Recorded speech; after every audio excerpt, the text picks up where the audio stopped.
Okay, yeah, perfect. Captain Naveen's raised and many more. Okay, great. So wonderful. Good morning, and glad to have you guys on a Friday morning. And today is going to be our third talent sketch. Who am I? I am the co-founder of Ribbon Gum, and I'm going to handle the technical side today, along with my colleagues, Colonel Kedia Zalawat and Suhas. So a little bit of an intro about how this is going to go today.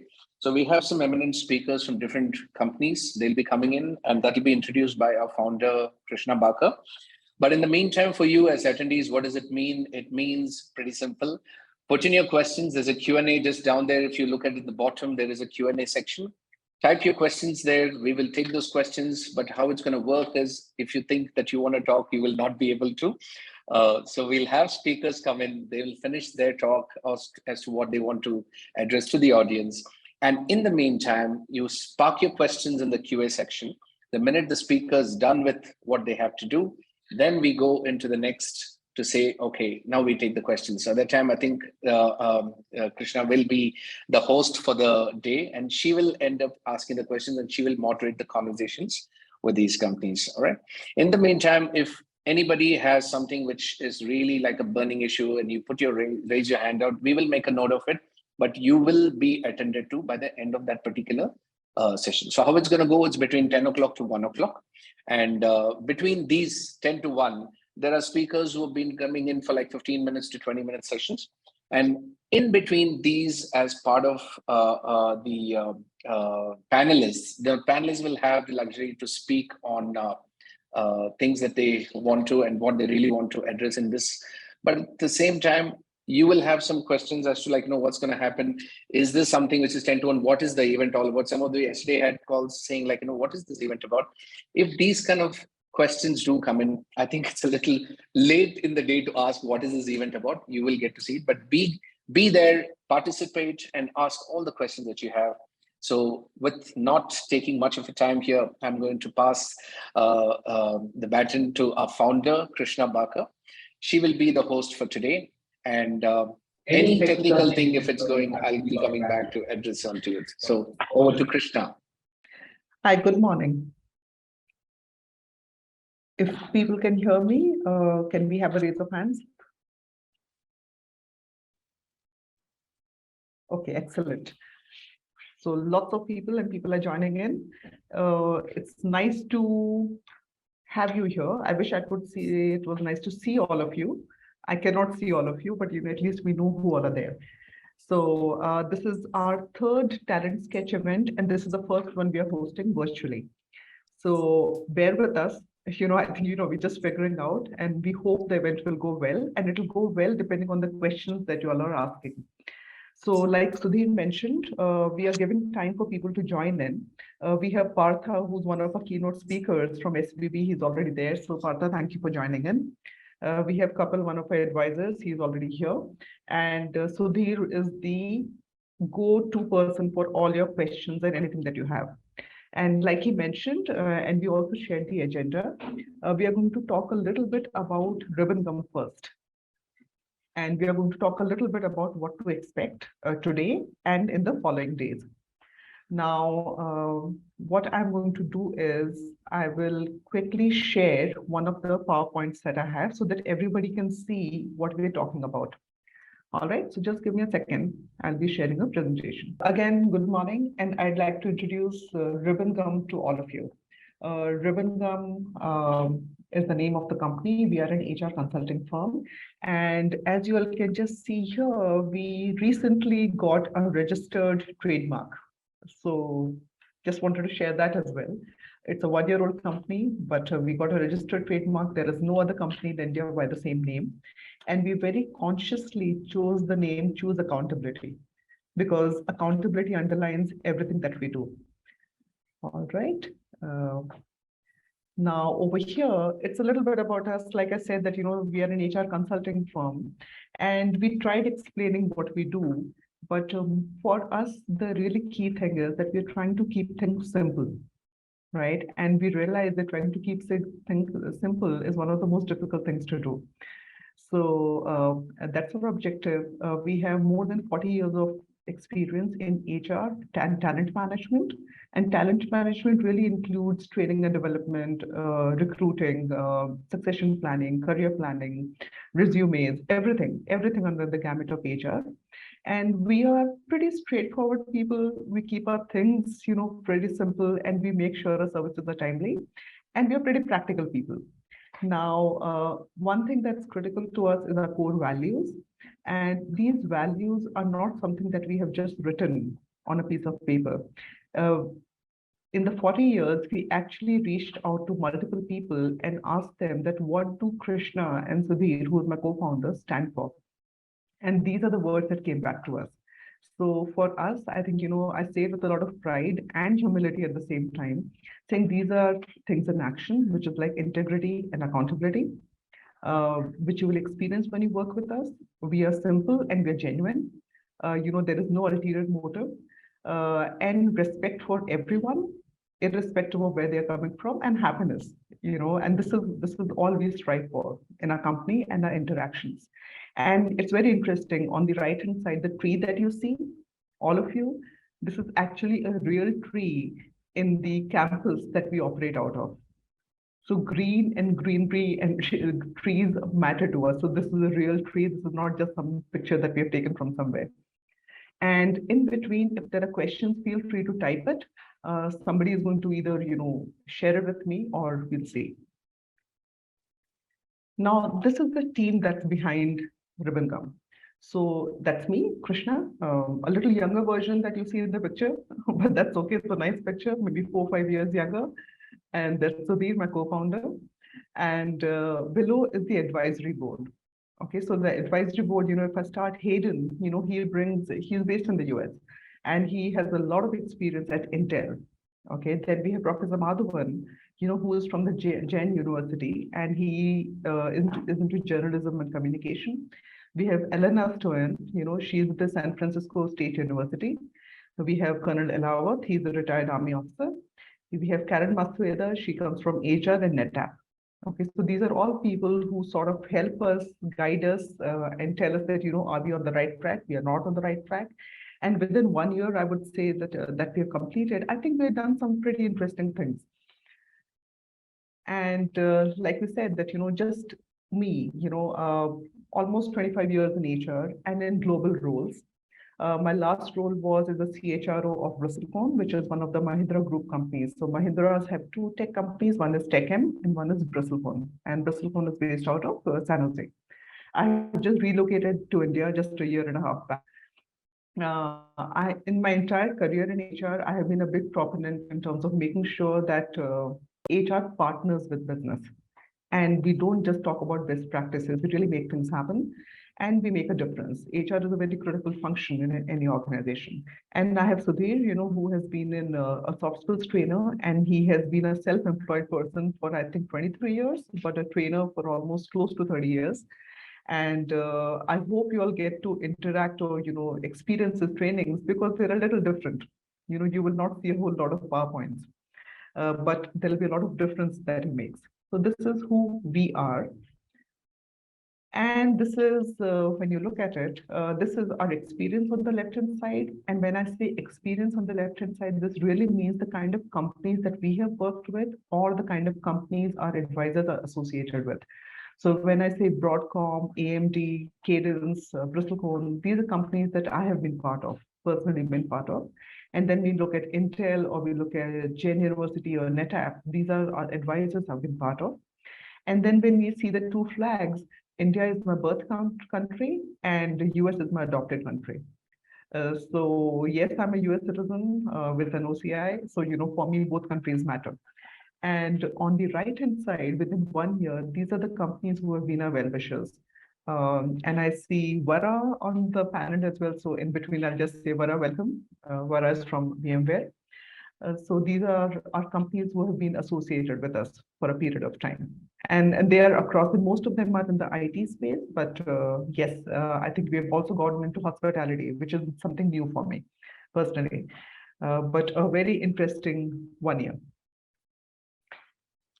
And if there are chats or anything between, I will address it towards the end of my presentation.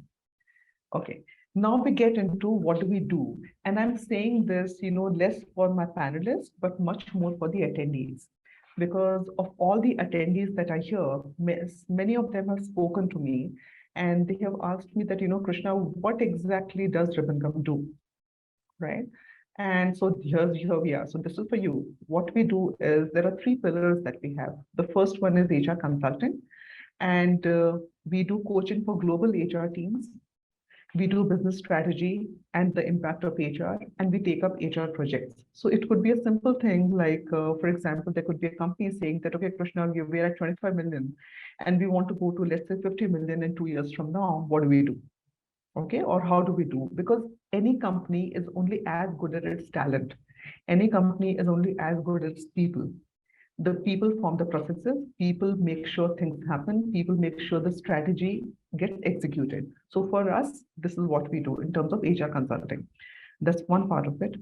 Um, then the second thing, we do is recruitment. When you're in HR, you cannot escape recruitment. And trust me, we looked at this picture, a person really tired with a book on the head, really given up, saying, when will I really get the job that I'm looking for? And somehow, many times, the candidates do feel that way. Because you don't get the response on time. You're looking for a job, you think you're right for the job, but somehow you just don't get it. So anyway, so we take care of recruitment and HR, obviously all levels. We look at experienced tech professionals. We don't look at university graduates. We don't look at, first job kind of people, because all companies have their own recruiting teams in place. So we do that. And then we look at leadership roles. Now, the leadership roles can be across anything. It can be across any function. So that's what we do in terms of recruitment. And then what we do, which is, I think personally, that is very, I would say my passion, is that we hold talent sketch. Okay, now talent sketch is all about diversity and inclusion events. We call it, these are events with a difference.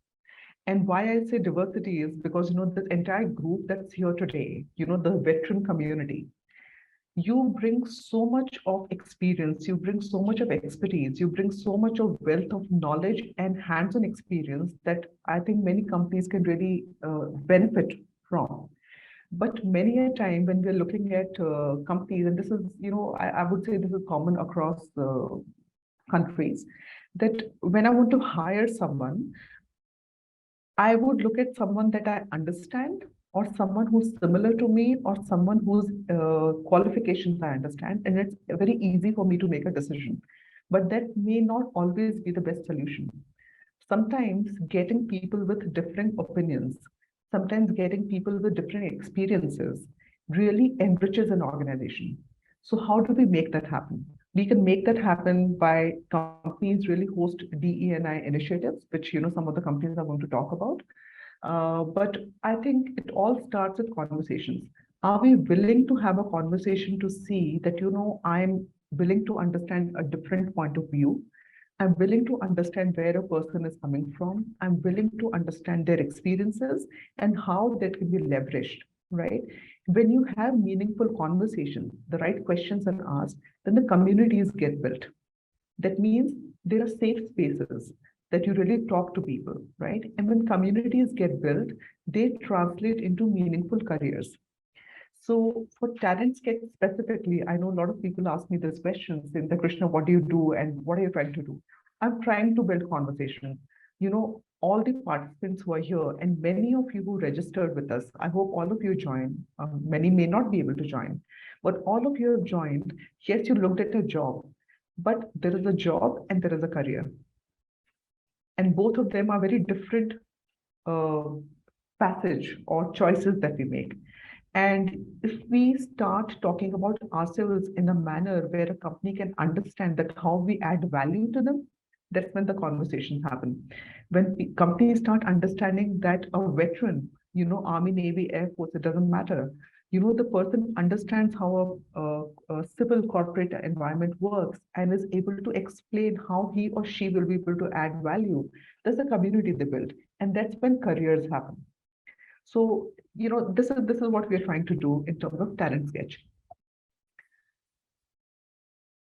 Now, I just want to go back a little bit and say this is not the first talent sketch that we're hosting, and this is not the last one. So the first talent sketch we hosted was within, I think, 1 month of the company being founded. It's a private limited company, and the first talent sketch was about return to work. So as you see, this was in-person event, and this was a returnship opportunity for people who had been on a career break. So we had people who had, let's say, been out of a job for, let's say, 5 years, 10 years, for whatever the reason. And I don't know why it is, but most of the time, people on a career break tend to be women, right? Maybe life happens, family happens, they have to make choices, but they're equally qualified. And somehow, because they've been away from work, they start to self-eliminate themselves from jobs. So the confidence takes a beating. So we invited companies, and a lot of companies came in, and the CHROs, the VP engineering, they came in and they spoke to this talent group. And they talked about that it's okay not to have a job, but how are you keeping yourself relevant, right? It's one thing to feel sad for yourself. The other thing is to say that how am I preparing for my next career? And it was a wonderful event. It got covered in almost 40 plus media outlets, and we placed people free of cost. And this is where a lot of the veterans who have spoken to me sometimes ask me, Krishna, how do you make money? Well, money will come in because my HR consulting and recruitment is where I sort of make money, but Talent Sketch is not about money. Talent Sketch is about really giving back because I have so much of experience and I really want to have like-minded people as a community. So yes, we placed people and they were shocked. So that was the first event. The second event, which we hosted, which was on Feb 3rd, which was again in person. Because whenever we talk about diversity as an initiative in organization, we talk about gender, we talk about orientation because this is the Pride Month right now. That's what people are talking about. We talk about PWD, which is not Public Works Department. It is people with disabilities. That's what it stands for in the corporate lingo.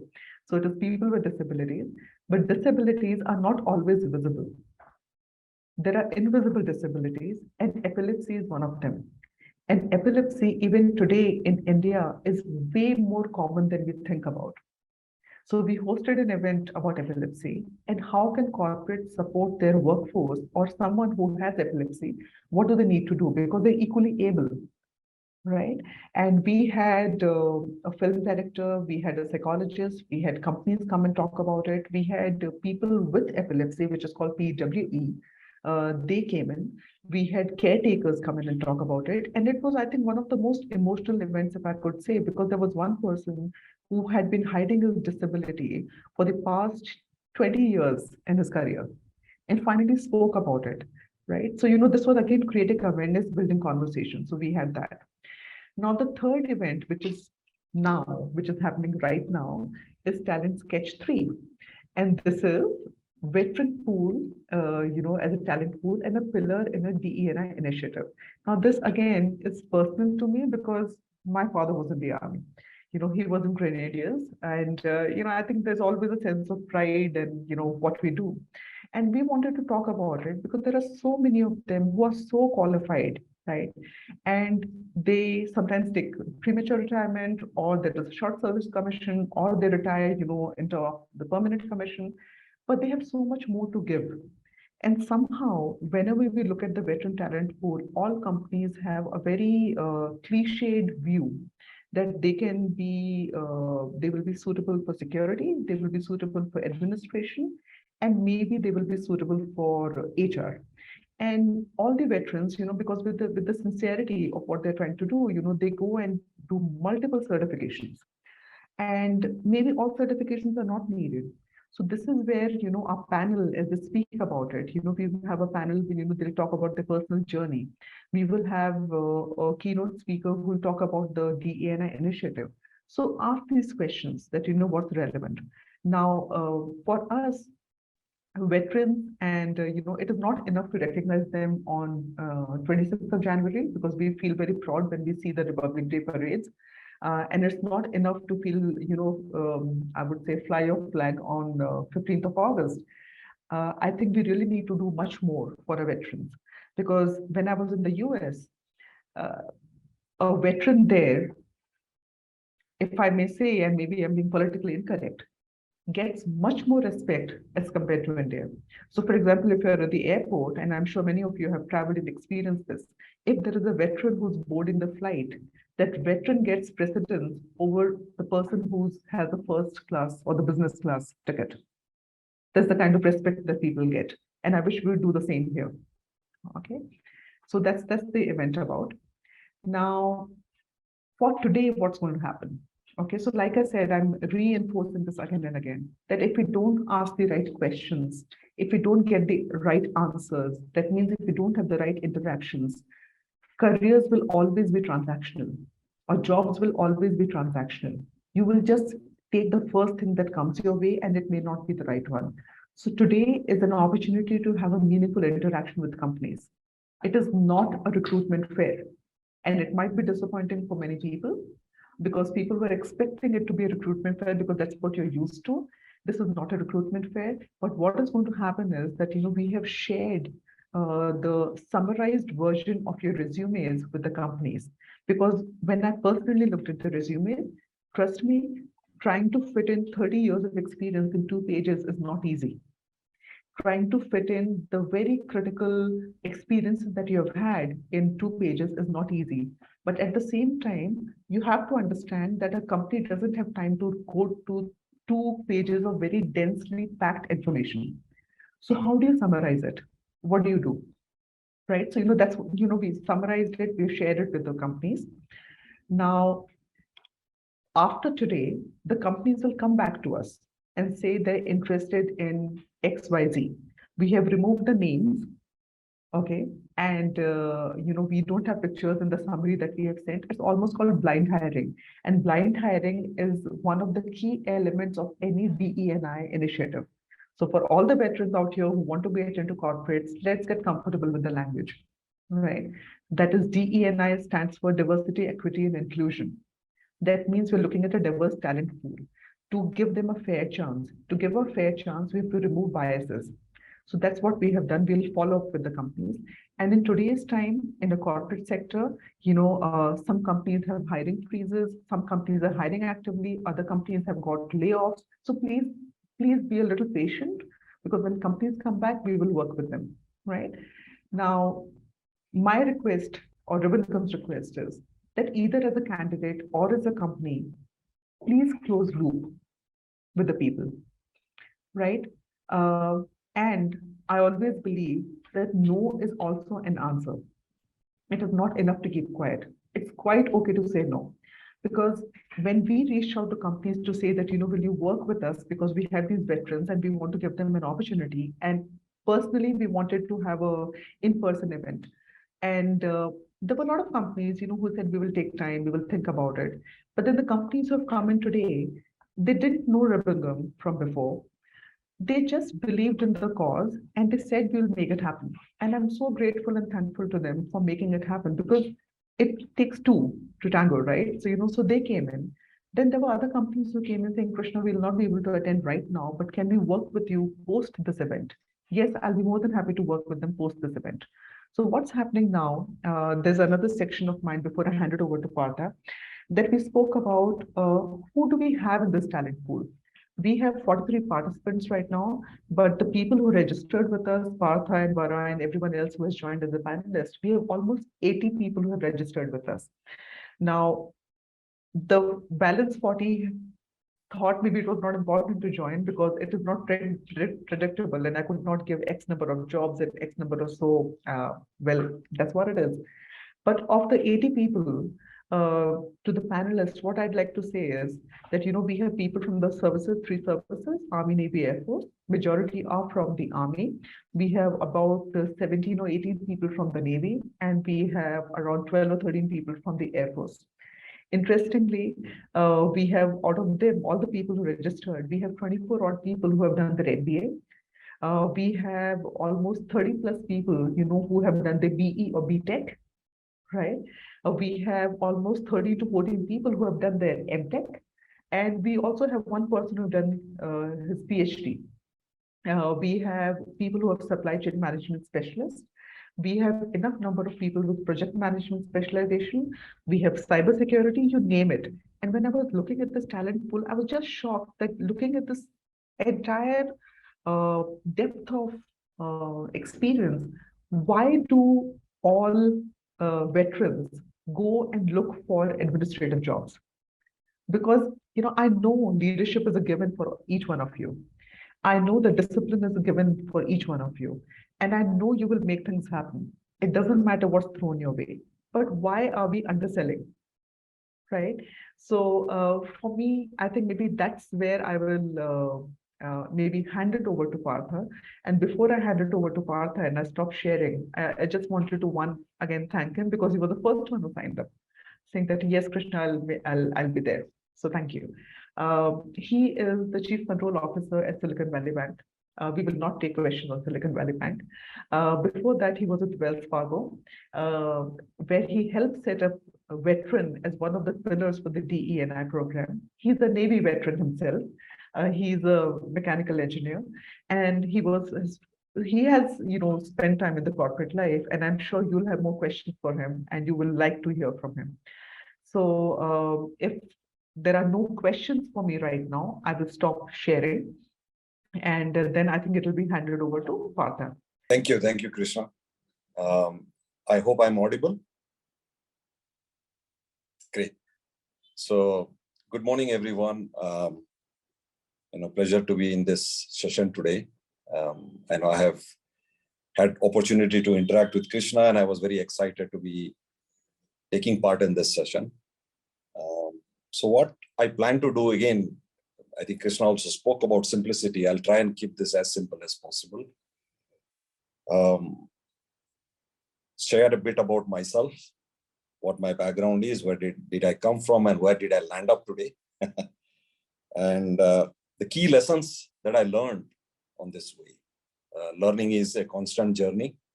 And today also I spend time learning, whether it's a behavioral or a leadership quality, or is it about our function, which is the domain that we work in. And also talk a little bit about myths.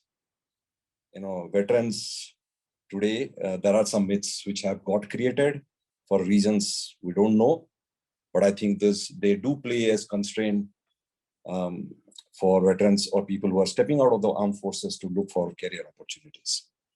And then a little bit about what's happening today in the industry and how today veterans are poised for greater success than what it was 10 or 15 years back. So my background, I'm a mechanical engineer. I finished my engineering and joined the armed forces. This decision was not influenced by anybody in my family. I'm the only one in my entire dynasty, probably in the armed forces. So it was a big, big decision. And I joined and learned many things, did many things on the way. The beauty about armed forces is it gives you so much of opportunities that you can do different things, what you like, what you're passionate about. In the Navy, I was a marine engineer, but had the opportunity to do sailing.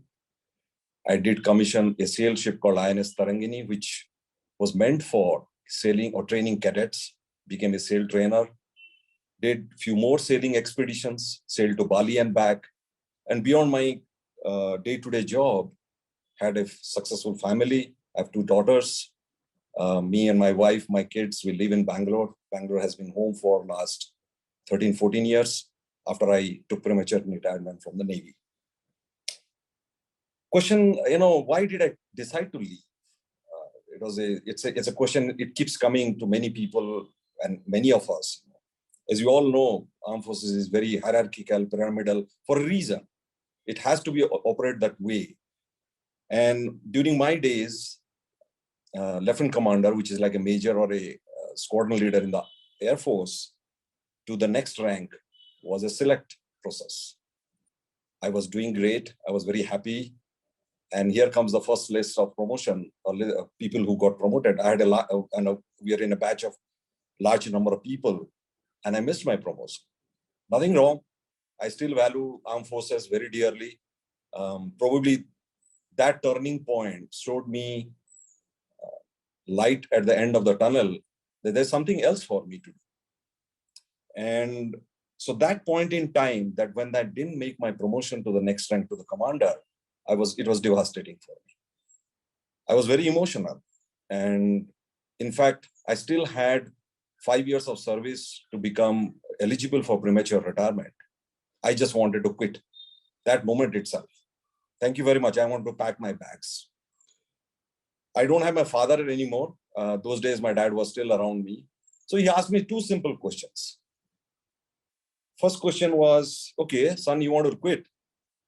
What will you do thereafter? You have 2 daughters, your wife. How are you going to support them? Frankly, I didn't have an answer. So I said, what do you mean by that? He says, first find out an opportunity for yourself that even if you quit the Navy, you have a source of income to look after your family. Okay. The second point he put across, that you finished 15 years or 14 and a half years. Another 5 years, you're eligible for your premature retirement where you will be pensioner. You'll earn pension. Do you want to leave it now? Okay. I didn't know what answer to give him. So it definitely put me 3 steps behind. And I took the emotion out of it because I was taking an emotional decision. Said, okay, let me not become emotional. Maybe use this opportunity. Lucky I was those days posted to an organization called DMD in Secunderabad in Hyderabad. Navy doesn't have much presence in outside the coastal stations, but there was a reason why this organization was there. And I was there in that organization. So I took some time, about a month, to do an introspection, speak to my family, well-wishers, what should I do? First thing that came to my mind is that I do have 5 years. I need to invest in myself.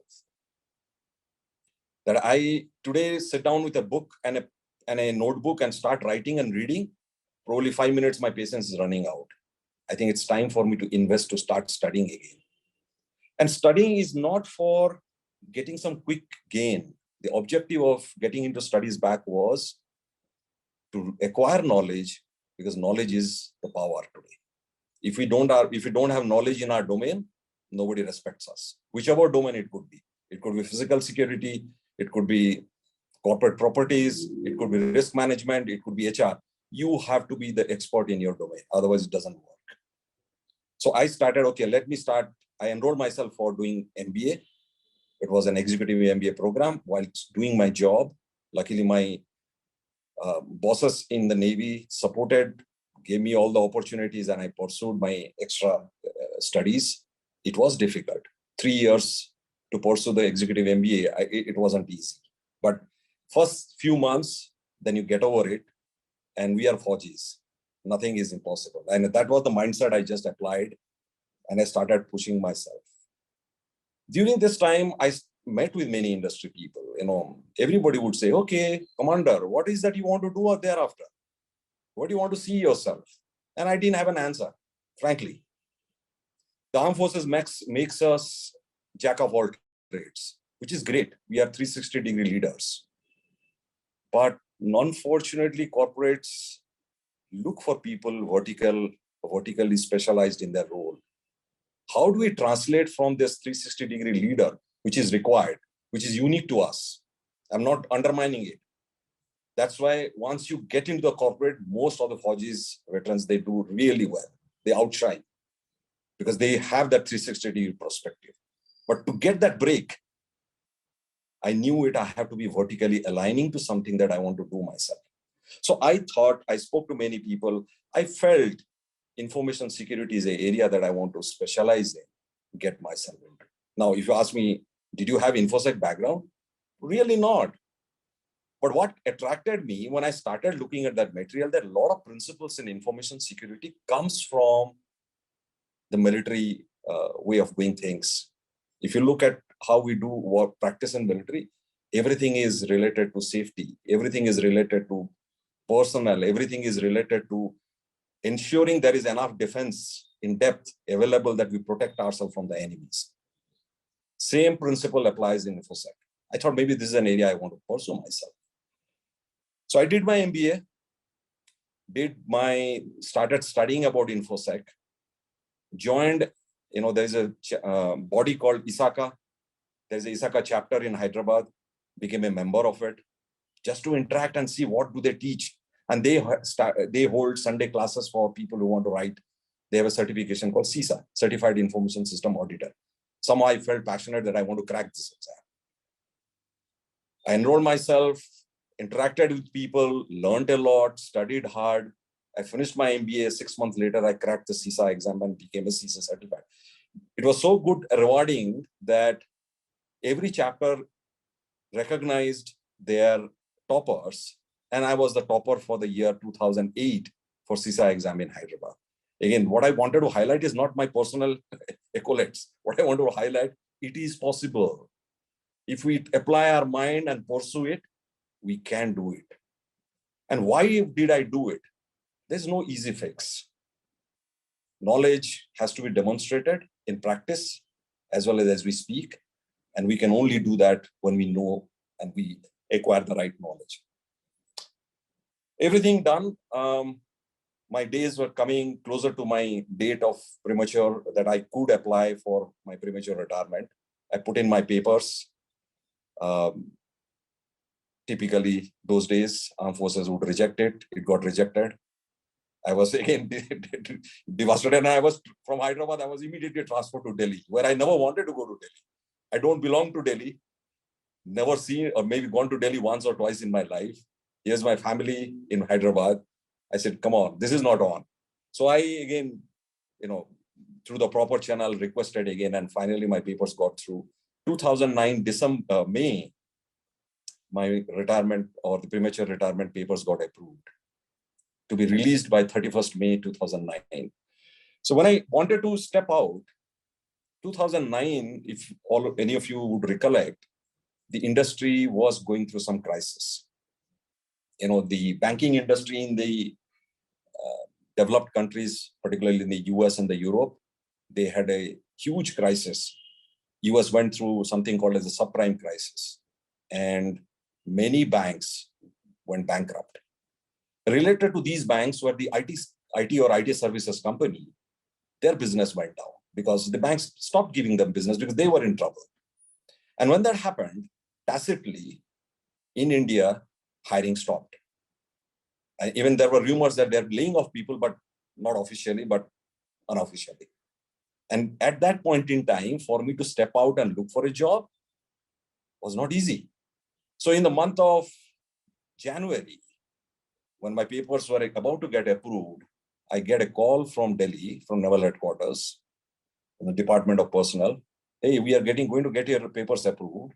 Are you sure you want to leave? If you say no, we'll retain you. It was such a tempting offer. Because one hand, I am stepping in a world which is absolutely unknown, don't know whether I'll get a job. And here I am sitting with a job with my family protected in a secured armed forces environment. Somehow my mind told me, no, I want to go. So I requested, no, sir, it's enough time for me. I want to leave. So my paper got approved. So here comes February, March, April. I had to find something for me so that I have a career. I was just 40 years. And I look after my family, allow them to live life, lead life. Lucky it was, I went through several interviews, many unsuccessful attempts, but every step was a key learning. And finally, the GMR group was looking to hire a chief information security officer. And I went through the several interview process and got selected. And they were keen that I should join as quickly as possible. And I joined them I quit service as end of May. And first week of June, I moved from Hyderabad to Bangalore with family and joined GMR. So that was my first corporate job. I still say it, and I want to call it out that the first one is the most difficult step. But once you are there, I'm telling you, success is all ahead of you. Within a year, how network works. When I was in my ISACA days, pursuing my CISA certification, I finished my CISA certification. The chapter people, they wanted me to come and start teaching the next batch, the people who are aspiring to become CISA. And I took it as a challenge that let me do it. I may not know everything, but if I do it, I'm going to learn a few things. During that process, I networked with so many people from the industry. And here it comes, I'm in GMR, 7 months or 8 months in my job, somebody calls me. I attended your classes, I liked you, I work for Wells Fargo, there is an operational risk manager role, a senior role, can I refer you for it? And I said, yes, absolutely. Because I'm in a field of information security, even if it is risk management in a financial services domain, it really helps me. He referred me, went through the interview process. It lasted pretty long, almost 4 months of interviews. And finally, I joined Wells Fargo on 5th of April, 2010. Spent 12 plus years there. I mean, great learning, great opportunities. And again, I'm not undermining what I did in the armed forces. Armed forces was my fundamental, my foundation. And that's where all the success comes from. But the thing I want to call out here, we as individuals have to adopt and adapt to change. Nothing is permanent in this world. Whether it's our leadership style, whether it's learning, whether it is doing things the way we have done in the past versus how do we do it in the future, it's an evolution. It has to change. And that's the mantra for success, that if you are nimble, if I'm open, apply the best practices and the success stories of my armed forces days. I mean, I've seen many veterans today shine in the corporate world. Many are there. I may be one of them, but there are many. So let me, next section. I know, Krishna, I hope I'm doing well with time. I think you're good, Partha. Great, great. So let me call out a few lessons that in my journey, what I learned. And I say that to all my veteran colleagues, that when you are trying to step out of the armed forces and get into a corporate job, please do not look for a job. Plan to build your second career. And there is a difference. When you plan for a second career, your thinking is very different. Career is all about what I'm passionate about, what I want to do. I finished 20 years of my professional life. I may have another 10 years or 15 years. What is that I want to do in next 15 years? Some people are passionate about HR. Some are good in finance and mathematics. Some want to do risk management. Some want to do information security or technology, IT. There are many opportunities. Unfortunately or fortunately, corporates work by these verticals. And we have to be very clear. I apply my 360-degree leadership, but I have to align to one of these verticals. Where do I fit in the best? Where do I want to see my career next? This decision is the most important decision for any one of us to be successful going forward. Again, bottom line, don't look for a job. If you look for a job, you'll end up becoming a security manager or a facility manager in some company. That's not what we are for. Maybe it's good. That's a passionate job. Somebody wants to do it. It's a different matter. But let's not that be our destiny because I was just looking for a job. The second part is once I know where my career is, maybe I'm not very clear. I have 2 options, 3 options. Let me start preparing for it. As I said, knowledge is very critical. Shallow knowledge doesn't work. If I say that I know everything, doesn't help. There's a ton of things that are changing every day. And I have to get into the roots, get into the weeds, invest time on myself, whether it's a formal MBA, formal education, certification, speaking to industry people, multiple sources. I have to invest my time to learn. If I don't do that, what will happen is I'm already against the tide because I don't come from the industry. And when I go for the interview process, if I'm not able to respond to a question the way it has to be, it doesn't take much time to be knocked out of the interview process. As I said earlier, the first change is the most difficult one. From boots to corporate, that's the most difficult part.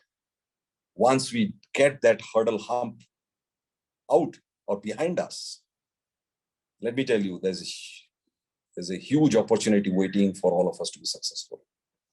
As I said, it is difficult. It's not impossible. Many have done it extremely successfully. There's no reason why others can't do it. The last key lesson, I would say, the industry, which is where we are looking to find our career, not necessarily understands the veteran. They don't. Their understanding about a military person or a veteran is somebody, a smart looking person in uniform. And when that person comes and say that die hard, I can do anything and everything, that sets a fear in their mind. Oh, man, I don't want a he-man that who can do everything. No, I don't want a person like that. I want a person for a role that I want him to be excellent. So I think that calibration is important. And why I'm calling this out is all of us, it's not whether we are veteran or not, as human beings, we can't see our backside. Our eyes are on the front. And hence it is very important we speak the language the corporate understand.